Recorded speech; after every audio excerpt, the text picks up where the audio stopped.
Good day. Siyempre ngayon nga ay ibibigay natin ang schedule na magaganap nga ngayong November 20, 2025. Kaya naman before that guys, please nakikiusap ako, pa-subscribe, pa-share, pa-like ng ating video. Maraming salamat.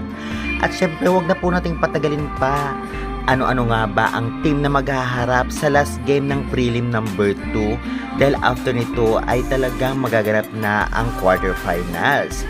Ito na nga ang schedule guys.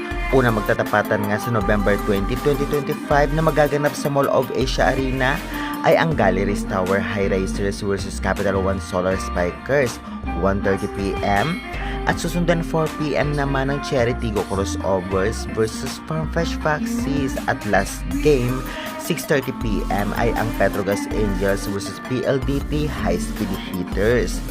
By the way, sa unang laban, Capital One vs Galleries, non-bearing game po ito dahil Capital One po ang pasok ng quarterfinals at ang Galleries kahit manalo sila ay ligwak sila ngayon. Ganun pa man ay bumawi na lamang sila sa sunod na conference.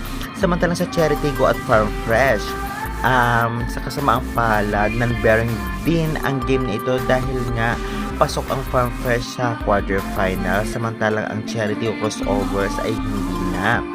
At syempre, bawi na lamang sila next conference. Samantalang sa laban naman ng PLDT versus Petrogas Angels, well, itong dalawang team na ito ay kasalukuyang pasok sa quarterfinals. Kaya may chance pa rin silang maglaro sa semifinals kung talagang maipapanalo nila ang kanilang game o knockout round sa quarterfinals guys.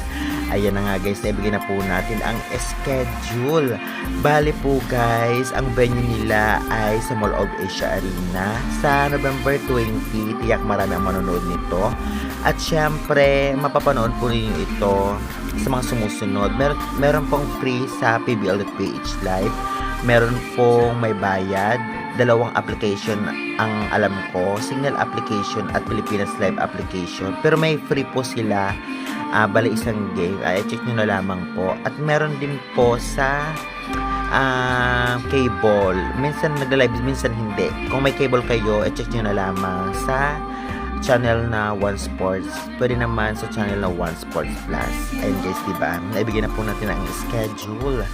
Tiyak magandang laban ng ating matutunghayan. Kaya guys, for more valuable updates and sa pagbabalik ko sa Bekla Volleyball TV, pa-share, pa-subscribe, pa-like ng ating video. Maraming salamat sa suporta nyo. And pa-subscribe na rin ang aking new channel, Philippines Volleyball TV.